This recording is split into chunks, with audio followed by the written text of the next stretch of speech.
നമസ്കാരം. അപ്പോൾ ഞാൻ ഇന്ന് പറയാനായിട്ട് പോകുന്നത് നമ്മുടെ മഴത്തോരും മുമ്പേരുടെ ഒരു അപ്കമിങ് എപ്പിസോഡിൻ്റെ സ്റ്റോറി ആട്ടോ. അതായത് മനു അലീന ആരാണെന്നുള്ള സത്യം തിരിച്ചറിയാട്ടോ. കുറച്ച് കഴിഞ്ഞിട്ടുള്ള എപ്പിസോഡാണ് ഞാൻ ഇന്ന് പറയാനായിട്ട് പോകുന്നത്. അങ്ങനെ ബാലചന്ദ്രൻ അലീന ആരാണെന്നുള്ള സത്യം തിരിച്ചറിഞ്ഞതിന് ശേഷമുള്ളൊരു എപ്പിസോഡ് ആട്ടോ.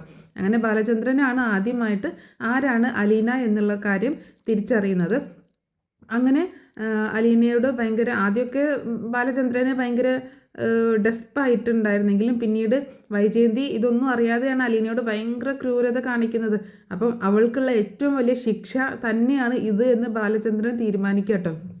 സ്വന്തം മകളാണെന്നറിയാതെ ആ മകളോട് തന്നെയാണ് അങ്ങനെ വൈജയന്തി ഇത്രയും ക്രൂരതയൊക്കെ ചെയ്യുന്നത്.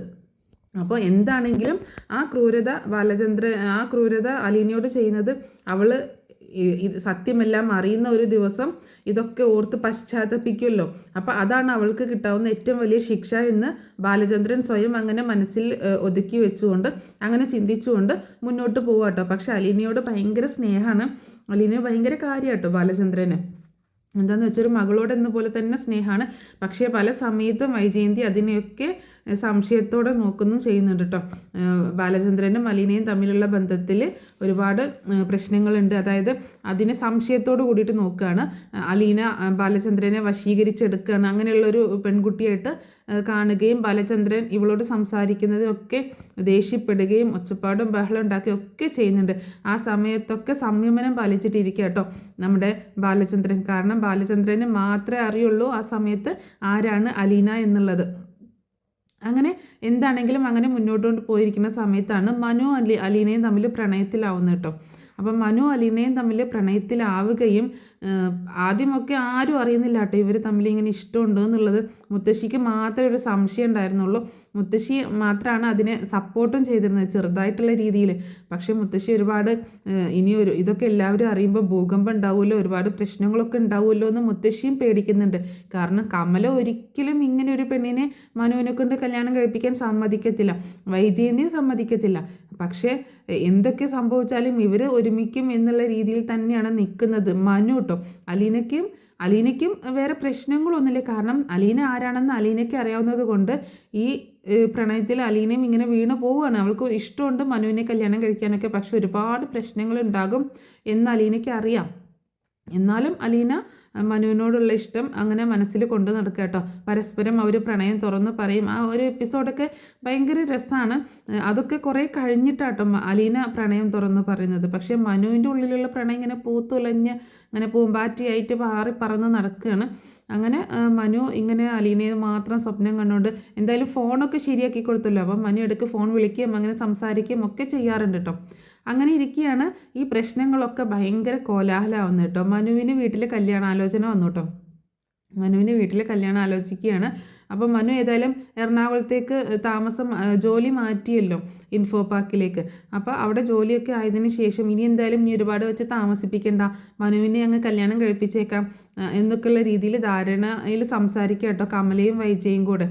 അപ്പോൾ ഓരോ പെൺകുട്ടികളെ ഇങ്ങനെ പറ്റിയിട്ട് വൈജ പറയുന്നുണ്ട്, എൻ്റെ പരിചയത്തിലൊരു പെൺകുട്ടിയുണ്ട്, നല്ല പെൺകുട്ടിയാണ്. അങ്ങനെയുള്ള കാര്യങ്ങളൊക്കെ സംസാരം ഇങ്ങനെ വരികയാണ്. തകൃതിയായിട്ട് നടക്കുകയാണ് മനുവിൻ്റെ വിവാഹാലോചന കേട്ടോ. പക്ഷേ ഇതൊക്കെ കേട്ടിട്ടും കേൾക്കാത്ത മട്ടിൽ നടക്കുക കേട്ടോ മനു. തനിക്ക് ഈ വീട്ടിൽ വിവാഹം ആലോചിക്കുന്നുണ്ടെന്ന് അറിയുമെങ്കിലും അവൻ അതിലേക്കൊന്നും കണ്ണും ചെവിയും കൊടുക്കാതെ നടക്കുകയാണ്. അപ്പോൾ തകൃതിയായിട്ട് വിവാഹം ആലോചിച്ചുകൊണ്ടിരിക്കുന്ന സമയത്താണ് ഒരിക്കലും ഇങ്ങനെ അലീനയും മനുവും കൂടെ ഫോണിൽ സംസാരിക്കുന്നത് വൈജയന്തി കേൾക്കുന്നത് കേട്ടോ. അലീന ഫോണിൽ സംസാരിക്കുന്നത് വൈജയന്തി കേൾക്കുന്നത് ഭയങ്കര കൊഞ്ചിക്കൊഴിഞ്ഞല്ല ഭയങ്കര ചിരിച്ച് സന്തോഷിച്ചൊക്കെ കേൾക്കുക കേട്ടോ. അപ്പോൾ ആരോടായിരിക്കാം ഇവളീ സംസാരിക്കുന്നത്, ഇങ്ങനെയൊക്കെ സംസാരിക്കുന്നത് എന്ന് വൈജയന്തി ഇങ്ങനെ ഓർക്കുക കേട്ടോ. അങ്ങനെ പെട്ടെന്ന് വൈജയന്തി അങ്ങോട്ട് വരുമ്പം അലീന ഫോൺ കട്ടാക്കുകയൊക്കെ ചെയ്യുന്നുണ്ട്. നീ ആരോടാ സംസാരിക്കുന്നതെന്ന് ചോദിക്കുമ്പോൾ ആരോടുമില്ല അത് എന്നൊക്കെ പറഞ്ഞിങ്ങനെ ഒഴിഞ്ഞു മാറാൻ നോക്കണം. ആ ഫോൺ ഇങ്ങോട്ട് തന്നേ എന്ന് പറഞ്ഞിട്ട് അങ്ങനെ ഫോൺ പിടിച്ച് വാങ്ങുക കേട്ടോ. അപ്പം മുത്തശ്ശി അവിടെ ഉണ്ട്. മുത്തശ്ശി അപ്പം പറഞ്ഞിട്ട് നീ എന്തിനാ അവളുടെ ഫോൺ എടുത്ത് വാങ്ങിക്കുന്നത് എന്നൊക്കെ ചോദിക്കുന്നുണ്ട് കേട്ടോ. ഇവളെ ഇവിടെ നിന്ന് കൊഞ്ചി സംസാരിക്കുന്നുണ്ട്. എനിക്ക് നല്ല സംശയമുണ്ട് ആരോടാണ് ഇവൾ സംസാരിക്കുന്നതെന്ന്. അപ്പോൾ വൈജയന്തിയുടെ മനസ്സിൽ ഇവൾ ബാലചന്ദ്രനോട് കൊഞ്ചി സംസാരിക്കുന്നു എന്നുള്ള ധാരണ കേട്ടോ. മനുവിനോടാണ് സംസാരിക്കുന്നത് എന്നുള്ള ഒരു സൂചനയില്ല. അങ്ങനെ ഫോൺ എടുത്ത് നോക്കുമ്പോൾ അതിൽ മനുവേട്ടൻ എന്ന് പേര് സേവ് ചെയ്ത് കാണാം കേട്ടോ. മനുവിനോടാണോ നീ സംസാരിക്കുന്നതെന്ന് ചോദിക്കാം കേട്ടോ. ആ മനുവേട്ടൻ മുത്തശ്ശിയുടെ കാര്യങ്ങൾ അറിയാൻ വേണ്ടി വിളിച്ചതാ എന്ന് പറയാം കേട്ടോ. മനു എന്തിനാ നിന്നെ വിളിക്കുന്ന മുത്തശ്ശിയുടെ കാര്യങ്ങൾ അറിയാനായിട്ട്? പിന്നെ ഞങ്ങളെ വിളിച്ചാൽ പോരെ? പിന്നെ അവനോട് എന്താ ഇത്രയ്ക്ക് സംസാരിക്കാനുള്ളത് നിനക്ക്? കുറേ നേരമായല്ലോ ഞാൻ കുണുകുണുന്ന് കേൾക്കുന്നതെന്ന് പറയാം കേട്ടോ. അങ്ങനെ ആ സമയത്തൊരു ചെറുതായിട്ട് സംശയം ഉണ്ടാവുകയാണ് വൈജയന്തിക്ക്. അങ്ങനെ അവിടുന്ന് ഒഴിഞ്ഞു മാറിയെങ്കിലും വൈജയന്തിയുടെ മനസ്സിൽ ആ സംശയമൊന്നും മാറണില്ല കേട്ടോ. അങ്ങനെ വൈജയന്തി ഈ കാര്യം വിളിച്ച് കമലയെ അറിയിക്കുന്നുണ്ട് കേട്ടോ. അപ്പം മനു ആണ് അലീനയെ വിളിച്ച് ഇങ്ങനെ കുറേ നേരം സംസാരിച്ചു. നീ എന്താണ് അവനോടൊന്ന് ചോദിച്ചു നോക്ക്, എന്താണ് അവൻ്റെ ഉദ്ദേശം, അവൻ എന്താ സംസാരിക്കുന്നതൊക്കെ ചോദിച്ചു നോക്ക്. ഞാനും ഇന്നലെ ശ്രദ്ധിച്ചായിരുന്നു അവന് കുറേ നേരം ആരോടോ സംസാരിക്കുന്നത്. എനിക്ക് തോന്നിയത് അവൻ ഏതോ ഒരു പെൺകുട്ടിയായിട്ടൊരു അഫയർ ഉള്ളത് പോലെയാണ് സംസാരം തോന്നിയത്. പക്ഷേ അവളോടായിരുന്നു അവൻ സംസാരിച്ചുകൊണ്ടിരുന്നത്. ഇനിയിപ്പോൾ അങ്ങനെ ഒരു അഫയർ അവനുണ്ടെങ്കിൽ നല്ല ബന്ധത്തിലുള്ളതാണെങ്കിൽ നോക്കാമെന്നൊക്കെ ഞാൻ ചിന്തിക്കുകയും ചെയ്തു. അവളോടാണ് അവൻ സംസാരിച്ചുകൊണ്ടിരുന്നത്. ഇതൊരിക്കലും അംഗീകരിക്കാൻ പറ്റത്തില്ല. അവൻ അങ്ങനെ ഒരു ഇഷ്ടമാണെന്നുണ്ടെങ്കിൽ എന്നൊക്കെ പറഞ്ഞ് ദേഷ്യപ്പെടുക കേട്ടോ കമല. അത് തന്നെ ഞാനും പറയുന്നത്, മനുവിനോട് നീ സംസാരിച്ച് നോക്കുന്നൊക്കെ പറയണേ. അങ്ങനെ മനുവിനോട് കമല സംസാരിക്കുക കേട്ടോ. അപ്പോൾ മനു പറയുന്നുണ്ട്, എനിക്കിനി വേറെ പെണ്ണിനെ അന്വേഷിക്കൊന്നും വേണ്ട, ഞാൻ അലീനയെ തന്നെയാണ് വിവാഹം കഴിക്കാൻ പോകുന്നതെന്ന് മനു അങ്ങോട്ട് പറയാം കേട്ടോ. അത് കേട്ടതോട് കൂടിയിട്ട് കമലയ്ക്ക് ഭയങ്കര ദേഷ്യം വരിക കേട്ടോ, മനുവിനോടും അതുപോലെ അലീനയോടും. ആ പെണ്ണിനെ ഇങ്ങോട്ട് കൊണ്ടുവന്നതോട് കൂടിയിട്ട് എൻ്റെ കുടുംബം ഇല്ലാണ്ടായി അങ്ങനെ ഇങ്ങനെയെന്ന് പറഞ്ഞിട്ട് ഭയങ്കരമായിട്ട് മനുവിനോട് ദേഷ്യപ്പെടുകയാണ്. ഞാൻ ജീവിച്ചിരിക്കുമ്പോൾ നീ അങ്ങനെ കല്യാണം കഴിക്കാൻ ഞാൻ സമ്മതിക്കത്തില്ല. ഞാനാണ് നിൻ്റെ അമ്മ, ഞാനാണ് നിൻ്റെ കാര്യങ്ങൾ തീരുമാനിക്കുന്നത്, നീ തീരുമാനം എടുക്കാനായിട്ടില്ല എന്നൊക്കെ പറഞ്ഞിട്ട് ഭയങ്കരമായിട്ട് ഷൗട്ട് ചെയ്യണം. അമ്മ എന്തൊക്കെ പറഞ്ഞാലും ശരി, ഞാൻ വിവാഹം കഴിക്കുന്നുണ്ടെങ്കിൽ അത് അലീനയെ മാത്രമേ വിവാഹം കഴിക്കുള്ളൂ എന്ന് പറയാട്ടോ. എനിക്ക് അവളെ ഇഷ്ടമാണെന്ന് പറയാട്ടോ. നീ എന്ത് കണ്ടിട്ടാണ് അവളെ വിവാഹം കഴിക്കുന്നത്? അവളുടെ ബന്ധുക്കൾ ആരാണ്? അവളുടെ കുടുംബം ഏതാണ്? ഒരു കുടുംബ പാരമ്പര്യം ഇല്ലാതെ ഒരു അനാഥ പെണ്ണിനെ, ആരോ പിഴച്ച് പറ്റ ഒരു പെണ്ണിനെയാണ് നീ പ്രേമിച്ച് കല്യാണം കഴിക്കാൻ പോകുന്നതെന്നൊക്കെ പറഞ്ഞിട്ട് ഭയങ്കരമായിട്ട് അവളെ അവഹേളിച്ച് സംസാരിക്കുമ്പോൾ മനുവിന് അത് ഇഷ്ടപ്പെടുന്നില്ല കേട്ടോ. അമ്മ വാക്കുകൾ സൂക്ഷിച്ചുപയോഗിക്കണം. അലീനയെ ആരും വഴി പിഴപ്പിച്ചിട്ടില്ല. അവൾ പിഴച്ചവളും അല്ല. അവളുടെ അമ്മ ചെയ്ത തെറ്റിന് അവളെ കുറ്റം പറയേണ്ട കാര്യമല്ല. അവളുടെ അമ്മ ആയിരുന്നു നമുക്കറിയില്ലല്ലോ. അതുകൊണ്ടല്ലേ ഇങ്ങനെ പിഴച്ച് ഓർഫനേജിൽ കൊണ്ടാക്കിയത്. അതേ സ്വഭാവം അവൾക്കും ഉണ്ടാവും. അങ്ങനെ ആരും ഇല്ലാത്തവളൊന്നും കെട്ടേണ്ട ഗതികേടൊന്നും ഇല്ല എന്നൊക്കെ പറഞ്ഞ് കമല ഭയങ്കര ഷൗട്ടിങ്ങിലാണ്. മനു ആണെങ്കിൽ ഇതൊന്നും കേൾക്കുന്നില്ല കേട്ടോ.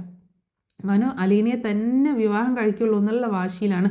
അങ്ങനെ ഇതൊക്കെ തകൃതിയായിട്ട് നടന്നുകൊണ്ടിരിക്കുക കേട്ടോ. ആ സമയത്താണ് ഒരിക്കൽ ബാലചന്ദ്രനും മനുവും കൂടെ കാറിൽ ഇങ്ങനെ യാത്ര ചെയ്യുന്ന കേട്ടോ. ഒരു സ്ഥലത്തേക്ക് ഇങ്ങനെ പോകുന്ന വഴി അവർ സംസാരിക്കുന്നുണ്ട്. അപ്പോൾ ബാലചന്ദ്രൻ പറയുന്നുണ്ട്, പ്രശ്നങ്ങളൊക്കെ ഞാൻ അറിഞ്ഞു, നീ ഒരിക്കലും അലീനയെ കൈവിടരുത് എന്ന് പറയാട്ടോ. അത് കേട്ടപ്പം മനുവിന് ഭയങ്കര ഷോക്കാവാണ് കേട്ടോ. എല്ലാവരും എതിർക്കുമ്പോൾ അങ്കിള് മാത്രം ഇങ്ങനെ സപ്പോർട്ട് ചെയ്ത് പറയാൻ എന്താ കാരണം എന്നുള്ള രീതിയിൽ നോക്കുക കേട്ടോ. നീ കൂടുതലൊന്നും എന്നോട് ചോദിക്കരുത്. അവൾ നിനക്ക് അർഹതപ്പെട്ട പെണ്ണ് തന്നെയാണ്. നീ കല്യാണം കഴിക്കുന്നതെങ്കിൽ അത് അവളെ തന്നെ കല്യാണം കഴിച്ചു, ഒരു കുഴപ്പമില്ല. ആരെതിർത്താലും ഞാനുണ്ട് നിൻ്റെ കൂടെ. നീ അവളെ തന്നെ കല്യാണം കഴിക്കണം. അവൾ നിൻ്റെ മുറപ്പെണ്ണാണെന്ന് പറയാട്ടോ. അത് കേട്ടതും മനു ആകെ ഷോക്കാവുക കേട്ടോ. മനു ഞെട്ടിത്തെറിച്ച് ബാലചന്ദ്രനെ ഇങ്ങനെ നോക്കുകയാണ്. അങ്കിൾ എന്താ ഈ പറഞ്ഞെന്ന് ചോദിക്കുകയാണ്. ഞാൻ പറഞ്ഞത് സത്യമാണ്, അവൾ നിൻ്റെ മുറപ്പെണ്ണാണ്. അങ്കിൾ എന്താ ഉദ്ദേശിക്കുന്നത്? അലീന ആരാണെന്നാണ് പറയുന്നത്? അവൾ ആ ഓർഫനേജിൽ പോയി നമ്മൾ കൂട്ടിക്കൊണ്ടുവന്നതല്ലേ, അവളെങ്ങനെ എൻ്റെ മുറപ്പെണ്ണാവും? എനിക്ക് മുറപ്പെണ്ണായിട്ട് ആരാനുള്ളത്? ആകെ വൈജയന്തിയുടെ അങ്കിളിൻ്റെ മക്കളല്ലേ ഉള്ളൂ, അവരെയൊന്നും എനിക്ക് കല്യാണം കഴിക്കാനുള്ള പ്രായം ആയിട്ടുമില്ല എന്ന് പറയുമ്പോൾ, നീ പറയുന്ന നിൻ്റെ ആൻറ്റിയുടെ മകൾ തന്നെയാണ് അലീന, അതുകൊണ്ട് തന്നെയാണ് ഞാൻ പറഞ്ഞത് അവൾ നിൻ്റെ മുറപ്പെണ്ണാണെന്ന് എന്ന് പറയാട്ടോ. അങ്കിൾ എന്താ ഈ പറയുന്നത്? അലീന വൈജയാൻറ്റിയുടെ മകളാണെന്നോ? എനിക്കൊന്നും മനസ്സിലാവുന്നില്ല. അലീന എങ്ങനെ വൈജയാൻറ്റിയുടെ മകളായിരിക്കും? നിങ്ങൾക്ക് 2 പെൺമക്കളല്ലേ ഉള്ളൂ, ബബിതയും കൃഷ്ണയും. പിന്നെ എങ്ങനെ അലീന വൈജയന്തിയുടെ മകളായിരിക്കും എന്നൊക്കെ ചോദിച്ച് 100 സംശയങ്ങൾ 100 ചോദ്യങ്ങൾ ചോദിക്കുക കേട്ടോ. നീ ഇപ്പോൾ തൽക്കാലം ഇത്രയും അറിഞ്ഞാൽ മതി. അലീന വൈജയുടെ മകളാണ്. അതുപോലെ അവൾ നിൻ്റെ മുറപ്പെണ്ണാണ്, നിനക്ക് അവളെ സ്നേഹിക്കാനും കല്യാണം കഴിക്കാനുള്ള എല്ലാ അധികാരവും അർഹതയും ഒക്കെ ഉണ്ട്. അത് മാത്രമല്ല നിൻ്റെ ഭാര്യയാവാനുള്ള എല്ലാ യോഗ്യതയും അർഹതയും ഒക്കെ അലീനയ്ക്കും ഉണ്ട്. അലീനയ്ക്ക് മാത്രമേ ഉള്ളൂ. അതുകൊണ്ട് നീ ഒരിക്കലും അവളെ വിട്ട് കളയരുത്, അവളെ നീ ചേർത്ത് പിടിക്കണം എന്ന് പറയട്ടോ.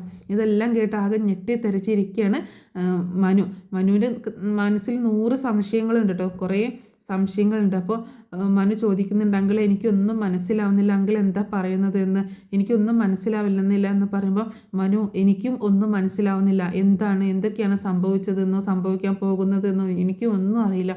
ഇതിൻ്റെ ഇടയിൽ ഞാനൊരു കോമാളി വേഷം കെട്ടുകയായിരുന്നു എന്ന് പറയട്ടോ. അങ്കിൾ എന്താ പറയുന്നത്, എനിക്കൊന്നും മനസ്സിലാവുന്നില്ല, അങ്കിൾ ഒന്ന് തെളിച്ച് പറയാമെന്ന് വീണ്ടും പറയട്ടോ മനു ഞാനും ഇപ്പോൾ ഇത്ര മാത്രമേ അറിഞ്ഞിട്ടുള്ളൂ. വൈജയുടെ മകളാണ് അലീന എന്നുള്ളത്.